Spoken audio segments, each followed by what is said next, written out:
Good morning, my dear student. Today we are going to read your class 8 SST. In SST, we have discussed your chapter 3 Minerals and Power Resource. In this chapter, I have discussed about minerals, types of minerals, and their variation, their distributions, and the metallic and non-metallic minerals, the extractions of minerals, distribution of minerals on the worldwide level, and then after I have discussed some important minerals which find in India and Indian states like iron, bauxite, mica, copper, manganese, limestone, gold, silt. Today we are going to read the use of minerals. Dear student, as you know that the minerals is very important things or elements for human beings. Without it, general life can be very difficult. If you minutely observe, surround with you, then you find the various type of minerals. It is used in general life. Minerals are used in the many industries. Minerals are used in general life, human life. Minerals are used in our houses. Everywhere we can find the minerals and their importance for us. So minerals are used in the many industry. Minerals which are used for the gems are usually hard.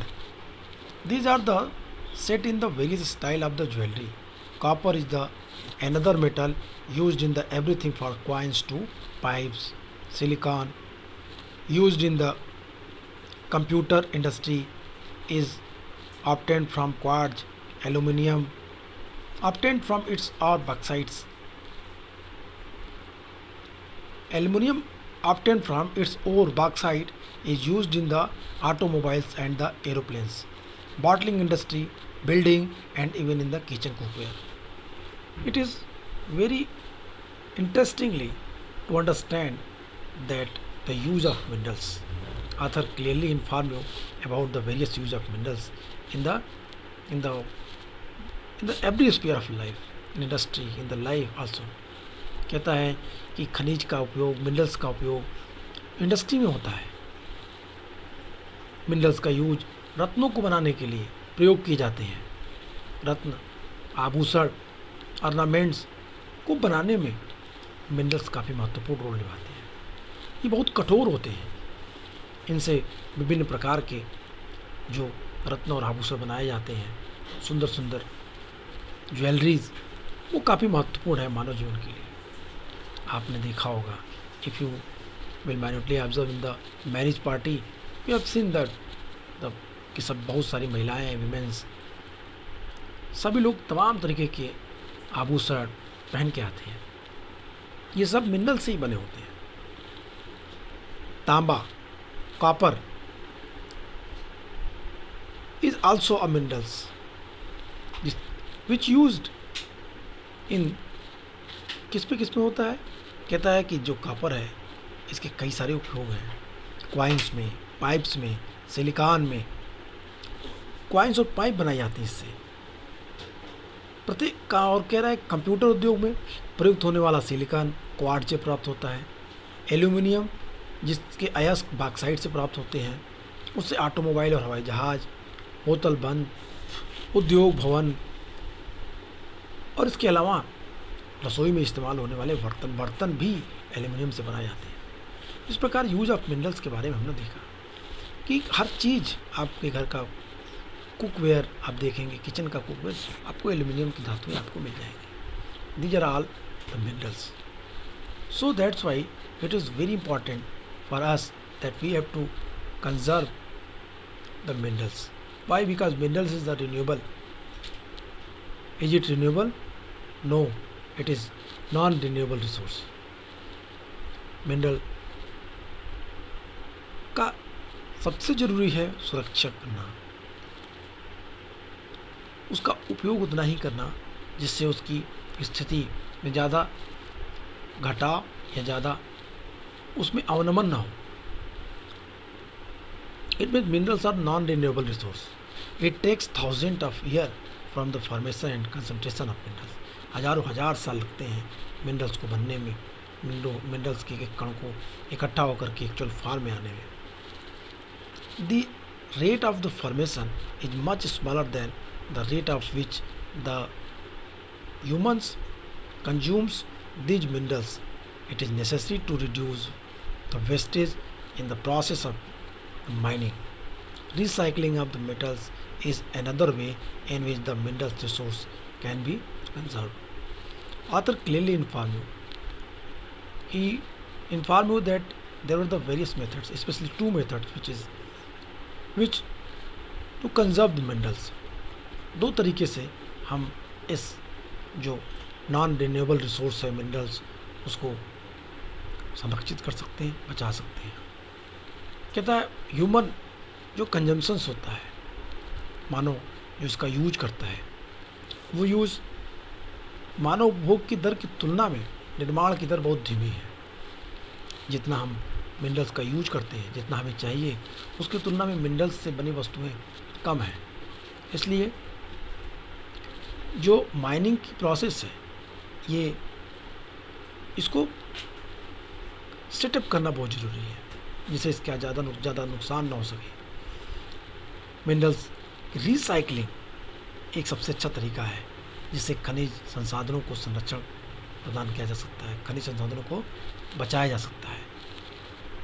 Power resource,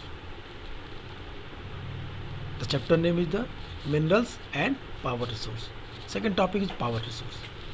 power resource, what do mean power resource? कहता है power resource क्या है। The starting of this paragraph story की बनी है कि एक लड़का सन्नी की माँ अपने दिन की शुरुआत गाइजर की बटन दबाने से करते हैं। सन्नी को जगाने से पहले उसके विद्यालय की ड्रेस को प्रेस किया जाता है। उसके बाद उसके लिए ब्लेंडर से एक गिलास संतरे का जूस तैयार किया जाता है। रसोई घर में अन्य सारे बर्तनों से उसको पकाया जाता है। और फिर सन्नी क्या आपने स्नान कर लिया? उसकी मदर पूछती हैं। आओ नाश्ता करो। सन्नी के लिए गैस स्टोव पर नाश्ता बनाते हुए माँ पुकारती है। विद्यालय जाते समय सन्नी बस्तियों और पंखों के बटन बंद करना भूल जाता है। माँ उन बटन को बंद करते समय पूछती है कि शहर के जीवन आरामदायक प्रतीत होता है, लेकिन विद्युत उपकरणों को जो सभी बिजली खपत करते हैं, अधिक से अधिक निर्भरता मांग की पूर्ति के बीच विशाल अंतर पैदा हो जाती है। एक स्टोरी में बता रहा है कि सन्नी और उसकी माँ एक दैनिक जीवन की स्टार्टिंग कैसे होती है। कहता है कि सन्नी की मदर स्टोव पे खाना बनाते हुए सन्नी से कहती हैं, क्या तुम तैयार हो स्कूल जाने के लिए? तुम्हारे लिए खाना बन चुका है, स्कूल यूनिफॉर्म तुम्हारी प्रेस है, स्कूल यूनिफॉर्म पहनो। स्नान कर लिया कि नहीं? Have you taking bath? Geyser का पानी ऑन करो और स्ना लो। तो इस तरह के जो दैनिक जीवन की शुरुआत होती है, वो इसमें किन चीज़ों का इस्तेमाल हो रहा है? No doubt that is the power resource. कह रहा है कि अब जब सन्नी स्कूल जाता है तो आप लोगों की तरह ही घर के इलेक्ट्रिसिटी के बटन ऑन करके पंखा चलते हुए छोड़ के चला जाता है। उसकी मदर कहती है, नहीं, we have to conserve resource, हमें बचाना चाहिए, रिसोर्स की संरक्षण करना चाहिए। अब यही से शुरू होती है आपके पॉइंट्स जो आपको समझना है। I think there is no need to read this paragraph. Sunny's mother began her day by switching on the geyser. His iron Sunny's school uniform before walking him up. She rushes to kitchens to prepare glass of orange juice for him in the blender. Sunny, have you finished taking bath? Come and have your breakfast. Call out mother while preparing breakfast on the gas stove for Sunny. While going to school, Sunny forget to switch off lights and fans. When her mother switches them off, she thinking that life in the city may be more comfortable but its dependency on more and more the gadgets, all of which consume energy, has led to a wide gap between the demand and the supply. With the advent of the science and technology, the lifestyle are the changing very fast. कह रही है कि आज जो life में सबसे महत्वपूर्ण चीज़ है कि हमारी डिमांड और सप्लाई के बीच का जो गैप है वो काफ़ी बढ़ गया है। हमें जितनी बिजली चाहिए शहर में जीवन जीने के लिए, सुख सुविधाएं, फैसिलिटीज़ मस्ट है, but how can we maintain this facility? हम कैसे इस फैसिलिटी को मेंटेन करेंगे? How can we manage it if you will not use properly, if you will not conserve, if you will not feel our responsibility, do our accountability for that, how can it possible that we can use the resource minerals proper way?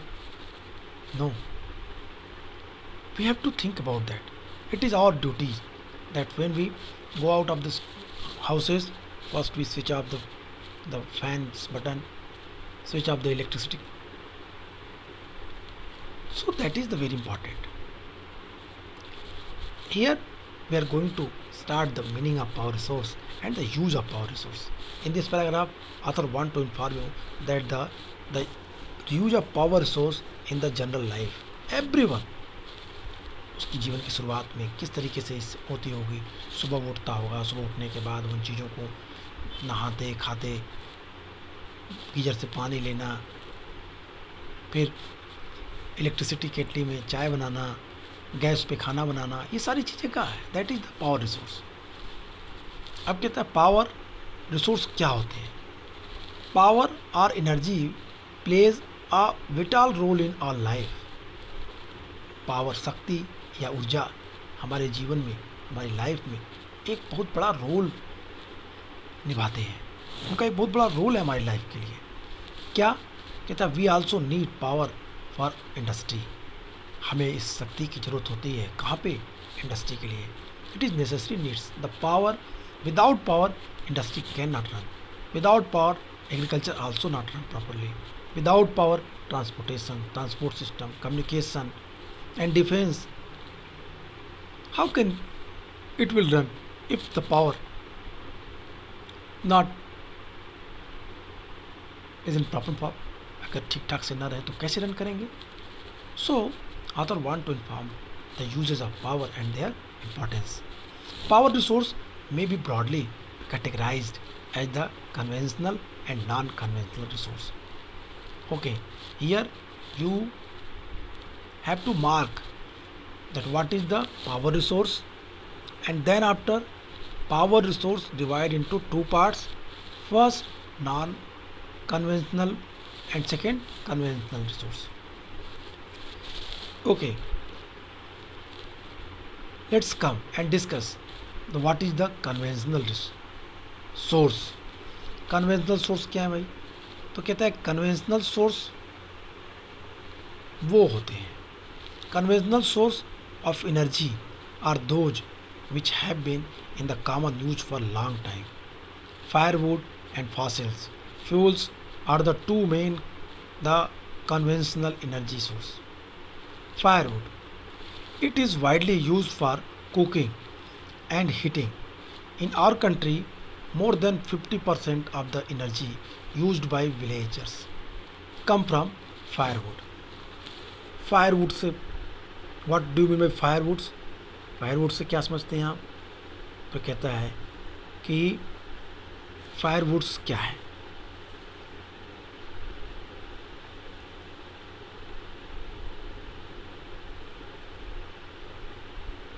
आसान है इसे समझना. आप इसे एक बार पढ़िए, फिर दोबारा पढ़िए. पहले आप कन्वेंशनल सोर्स के बारे में पढ़िए.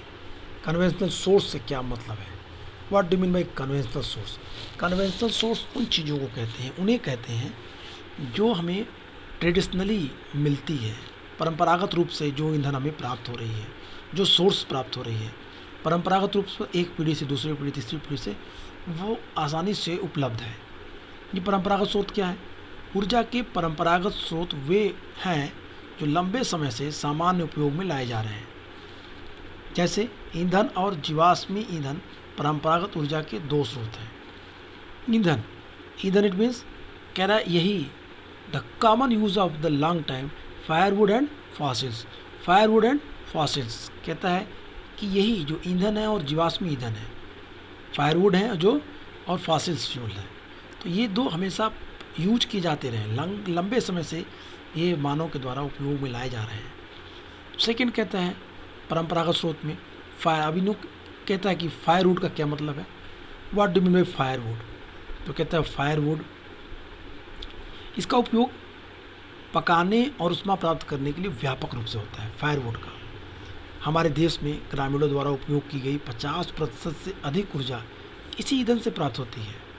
पौधों जानवरों के अवशेष जो लाखों वर्षों तक जमीन के अंदर दबे हैं, ताप और टेम्परेचर और प्रेशर के थ्रू जीवाश्म ईंधनों में परिवर्तित हो जाते हैं, ये जीवाश्म ईंधन कहलाते हैं, फॉसिल्स फ्यूल कहलाते हैं। इट मीन्स फायरवुड के बाद कह रहा है फायरवुड देखें, it is widely used for cooking and heating, it widely used for cooking and heating, इसका बड़े पैमाने पे खाना बनाने में और किसी को कोई चीज़ गर्म करने में इसका इस्तेमाल होता है। In our country more than 50% of the energy used by villages comes from firewood. गाँव में जो लोग अपनी ऊर्जा की जो पूर्ति करते हैं, अपनी ऊर्जा की आवश्यकताओं को पूरी करते हैं, वो फायरवुड से ही होता है। 50% लोग फायरवुड का इस्तेमाल करते हैं घरों में खाना बनाने के लिए, ये फायरवुड्स लकड़ी इस तरह की चीज़ें जला करके अपना काम पूरा करते हैं। इसके बाद कहता है remains of the plants and animals which were buried under the earth for the million of years got converted by the heat of pressure into fossils fuel कहलाते हैं। कह रहा है कि यहाँ पे एक चीज़ और कह रहा है, जो हज़ारों साल से जानवर पशु पक्षी पेड़ पौधे ज़मीन के नीचे दबे हुए हैं, कह रहा है ये निश्चित ताप और दाब प्रेशर और टेम्परेचर के थ्रू एक नए फॉसिल्स के रूप में, फॉसिल्स फ्यूल के रूप में कन्वर्ट हो जाते हैं, ये फॉसिल्स फ्यूल कहलाते हैं। Such as coal, petroleum and natural gas, it means coal, petroleum और नेचुरल गैस जो है वो फॉसिल्स फ्यूल होंगे, और इसके अलावा जो लकड़ियाँ होंगी, जो उपले होंगे, जो पेड़ पत्तियाँ होंगी, इस तरह के जो होंगे वो फायरवुड्स होंगे। तो ये दो तरीके के ईंधन जो कन्वेंशनल रिसोर्स के रूप में जाने जाएंगे। फिर बताते हैं फॉसिल्स फ्यूल मतलब क्या होगा। Coal, petroleum and natural gas are the main source of the conventional energy. The reserve of these minerals are limited. The rate at which the growing world population is consuming them is far greater than the rate of their formation. So these are likely to be exhausted soon. कह रहा आज विश्व में बड़े पैमाने पे एक बड़ी संख्या में इन गैस का इस्तेमाल किया जाता है, इस फॉसिल्स फ्यूल का इस्तेमाल किया जाता है, इस फायरवुड्स का इस्तेमाल किया जाता है। कह रहा इनकी जो मात्रा है वो बहुत कम है, चूँकि that is non renewable resource and the time period to make this क्या होता है, एक लंबा समय लेता है, हजारों हजार साल लगते हैं, इसलिए कहता है। और दूसरी चीज़ कह रहा है इसकी डिमांड बहुत ज़्यादा है और सप्लाई कम है, तो consuming them is far greater than the rate of their formation, so these are likely to be. कह रहा इसीलिए अगर इसी स्तर से चलता रहा तो एक समय आएगा जब निश्चित रूप से ये इनकी संख्या ख़त्म हो जाएगी, कम हो जाएगी या अप्राप्त हो जाएगी, नहीं मिलेगी। अब इसी में कन्वेंशनल में हम जो पढ़ रहे हैं, हम किसे पढ़ रहे हैं, कन्वेंशनल सोर्स को पढ़ रहे हैं। तो कन्वेंशनल सोर्स में अब हम देखेंगे कोल। सेकेंड, कोल क्या है, this is the most abundantly found fossils fuel. It is used as the domestic fuel in the industries such as iron and steel, steam engines and the generators. Electricity from coal is called thermal power. Electricity from coal is called thermal power. Thermal power क्या होती है, electricity जो कोयले के जलने से बनाई जाती है, कोयले से जो बिजली पैदा की जाती है, that is called thermal power. The coal which we are using today was formed millions of years ago when the giant ferns and swamps got buried under the layer of earth. Coal is therefore referred to as the buried sunshine. कहता है कि कोयला क्या है? कहता है ये निश्चित रूप से बहुत अधिक मात्रा में पाया जाने वाला एक फॉसिल फ्यूल है। कहता है इसका उपयोग डोमेस्टिक लेवल पे भी होता है और इंडस्ट्री में भी होता है। कहता है लोहा और इस्पात, वाष्प इंजन, स्टीम इंजन्स और इलेक्ट्रिसिटी उत्पन्न करने के लिए कोयले का इस्तेमाल बड़े पैमाने पे किया जाता है। कोयले से प्राप्त विद्युत को तापीय ऊर्जा कहते हैं। जो थर्मल पावर है, थर्मल पावर जो कोयले से विद्युत बनती है, इलेक्ट्रिसिटी बनती है, उसे ही थर्मल पावर कहते हैं। कोयले से जो इलेक्ट्रिसिटी बनती है that is called thermal power. कोयला जिसका हम आज उपयोग कर रहे हैं वह लाखों वर्षों पूर्व विशाल फर्न और दलदल के पृथ्वी परतों में दबने से बना। कोयला इसलिए क्या है, अंतर्निहित धूप के रूप में जाना जाता है। कोयला वो ताप के रूप में आज पृथ्वी के गर्भ में समाहित है। It is very useful minerals.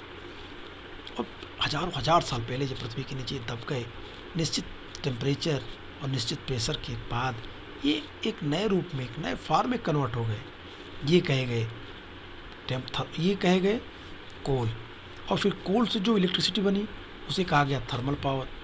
और ये हजारों साल तक जो ज़मीन के नीचे दबे हैं इसे बरीड सनशाइन कहते हैं। इसे एक वर्ड दिया गया, कहा गया कोयला अंतर्निहित धूप के रूप में जाना जाता है। पृथ्वी के नीचे दबी हुई धूप, एक सनशाइन आप सूरज से प्राप्त करते हैं और एक सनशाइन जो अर्थ के कहाँ है, गर्भ में है, पृथ्वी के गर्भ में है, पृथ्वी के नीचे है। That is called buried sunshine. The leading coal producer of the world are China, USA, Germany, Russia, South Africa, France. And coal producing area of the India are Raniganj, Jharia, Dhanbad, Bokaro, Jharkhand.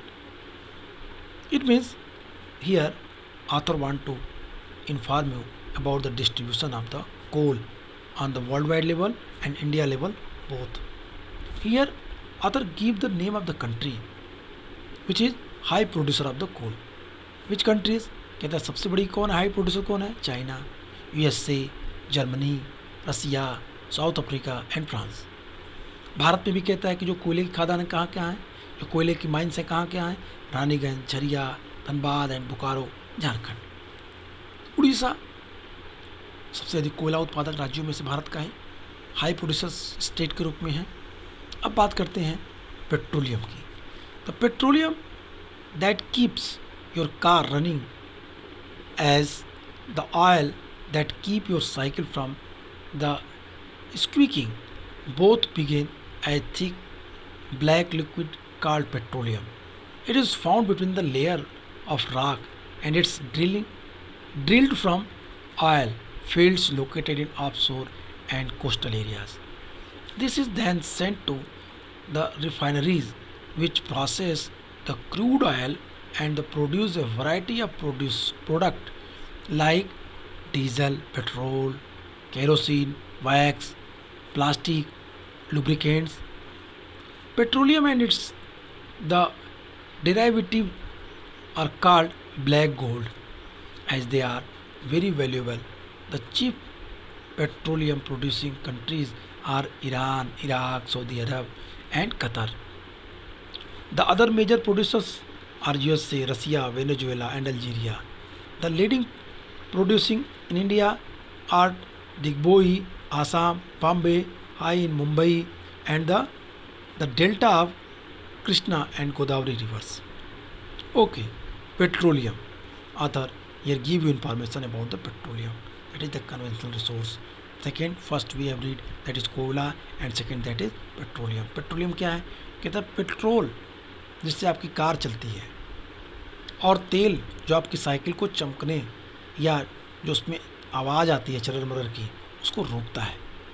दोनों की शुरुआत गाढ़े काले द्रव से होती है, इसे ही पेट्रोलियम कहते हैं। It means the petroleum that keeps your car running as well the oil that keeps your cycle from the squeaking both begin as thick black liquid called petroleum. It is found between the layers of rock and it's drilled from oil located in offshore and the coastal areas. कहाँ से मिलती है? कहता है यह salon के परतों के मध्य पाया जाता है ये चट्टानों के, पुरानी चट्टानों के परतों के मध्य पाया जाता है। और इसका जो ड्रिलिंग एरिया है वो कहाँ है? कोस्टल रीजन में है। कोस्टल रीजन में तरल क्षेत्रों से ये खूब प्राप्त किया जाता है। फिर उसके बाद इसका रिफाइनरीज में भेजा जाता है, जहाँ इसको रिफाइनरीज में भेज करके पूरा शुद्ध करके पेट्रोलियम के प्रकरण से विभिन्न तरह के उत्पाद बनते हैं।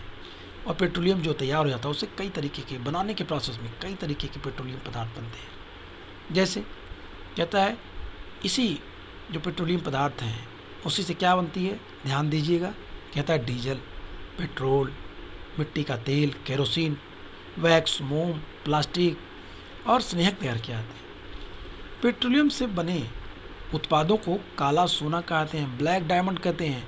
अर्थात इतनी जितनी चीज़ों का मैंने काउंट कराया, petrol, kerosene, wax, plastic and lubricants, that is all called black gold. Mind it, mark करिए, ब्लैक गोल्ड कहते हैं इन्हें, as they are very valuable. ये बहुत ही कीमती हैं, इनका ये बहुत मूल्यवान है। पेट्रोलियम के मुख्य उत्पादक देश के नाम काउंट करा रहा है। Author want to inform you the distribution of the country where petroleum find in the huge amount like Saudi Arab, Iraq, Iran, Qatar and except it USA, Venezuela, Algeria ETC। And Bharat में जो मुख्य जो producers हैं, जो refineries हैं, वो असम के डिगबोई में हैं, मुंबई की बॉम्बे आई में है, और कृष्णा गोदावरी नदियों के डेल्टाओं में भी पेट्रोलियम प्राप्त किया जा रहा है। आज पेट्रोलियम की सबसे महत्वपूर्ण विशेषता यही है। अब नेक्स्ट टॉपिक है natural gas. What do mean by natural gas? कह रहा natural gas is found with the petroleum deposit and it released when the crude oil is brought to the surface. It can be used as the domestic and the industrial fuel.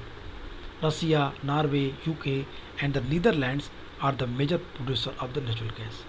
Natural gas इसे प्राकृतिक gas कहते हैं। Natural gas इसे LPG भी कहते हैं, liquid petroleum gas. Natural gas प्राकृतिक gas petroleum निक्षेपों के साथ पाई जाती है, found with the petroleum deposit. यह तब निर्मुक्त होती है, ये तब निकलती है, it released when crude oil is brought to the surface. जब क्रूड ऑयल जो अनरिफाइंड ऑयल पृथ्वी के धरातल से निकाला जाता है तब ये भी निकलती हैं। इनका प्रयोग घरेलू और वाणिज्यिक मतलब डोमेस्टिक लेवल पे और इंडस्ट्रियल लेवल दोनों जगहों पे फ्यूल के रूप में किया जाता है। कौन कौन सी कंट्री हैं जो इसके हाई प्रोड्यूसर्स हैं? कहता है रूस, रसिया, नॉर्वे, यूके, नीदरलैंड। प्राकृतिक गैस के जो नेचुरल गैस है इनके एक अच्छे प्रोड्यूसर्स कंट्री के रूप में जाने जाते हैं। In India the Jaisalmer, Krishna Godavari delta, Tripura and some area offshore in the Mumbai have natural gas resource. Very few countries in the world have sufficient natural gas reserve of their own. कहता है हमारे भारत में जैसलमेर, कृष्णा गोदावरी डेल्टा, त्रिपुरा और मुंबई के कुछ अपतटीय क्षेत्रों में प्राकृतिक गैस संसाधन है। विश्व के बहुत कम देश के पास प्राकृतिक गैस के पर्याप्त भंडार है। कह रहा इंडिया में तो है, लेकिन बहुत सारे ऐसे देश हैं जहाँ पे प्राकृतिक गैस या नेचुरल जो गैस हैं ये नहीं पाए जाते। कह रहा the sharp increase in our consumptions of fossils fuel has led to the depletion at the alarming rate. The toxic pollutions released from burning these fuels are also a cause from the concern. Unchecked burning of fossil fuel is like the unchecked dripping tap which will eventually run dry. This has led to the tapping of the various non-conventional sources of the energy that are the cleaner alternatives of fossil fuels. हमारे द्वारा जो fossil fuel का उपयोग किया जाता है वो जो बड़े मात्रा में हम इसका यूज कर रहे हैं ये एक बड़ी चिंता का विषय है, एक प्रॉब्लम है हमारे लिए। और इस तेज तरीके से जो इसका यूज हम कर रहे हैं वो एक इनकी समाप्ति की ओर ले जा रहा है। जल्दी से जल्दी ये समाप्त हो जाएंगे अगर हम इसको इतनी ही जल्दी इतनी अधिक मात्रा में यूज करते रहें। इन ईंधनों के जलने और निकलने से टॉक्सिक पॉल्यूटेड मैटर भी बाहर आते हैं। विषैले प्रदूषक जो तत्व हैं वो भी निकलते हैं, जैसे लेड है, जैसे SO2 है, जैसे कार्बन मोनोऑक्साइड्स हैं, कार्बन डाइऑक्साइड आल्सो। तो ये जो तत्व निकल रहे हैं ये बड़े खतरनाक है मानव जीवन के लिए। जो फॉसिल फ्यूल हैं, अगर ये अनियंत्रित जलना और अनियंत्रित टोटी के टपकने के समान है जो अंततः सूख जाती है, ये ठीक वैसे ही हैं। अगर इनको ऐसे ही जलाया तो ठीक वैसे ही जैसे आप घर की टोटी टैप खोल देते हैं और रात में धीरे धीरे पानी रिसता है और सुबह तक टंकी पानी पूरी तरीके से खाली हो जाता है जब आप सो के उठते हैं। मतलब अगर यदि आपने टंकी का टैप ठीक से बंद किया होता, टोटी बंद की होती, तो पानी नहीं रिसता और पानी बच जाता। ठीक उसी तरीके से आपको पेट्रोलियम पदार्थ की जो ये एक असीमित जो इसका खर्च है उसको रोकना पड़ेगा। जो जितना आपको चाहिए उतना ही करें, सस्टेनेबल यूज करने की बात कर रहा है। और इस तरीके से हम परंपरागत स्रोतों के दहन और को बढ़ाया जो जीवाश्म ईंधन का सस्तर विकल्प है। कहता है यदि हम इस पर ध्यान दें तो ऊर्जा के विभिन्न गैर परंपरागत स्रोतों को हम बचा सकते हैं, रोक सकते हैं। This has led to the tapping the various non conventional source of energy that are clear alternative for fossil fuel. So that is the very important things for the conventional process. Okay, आज के लिए इतना ही। Next video में हम बात करेंगे hydel power की। Okay, goodbye and take care.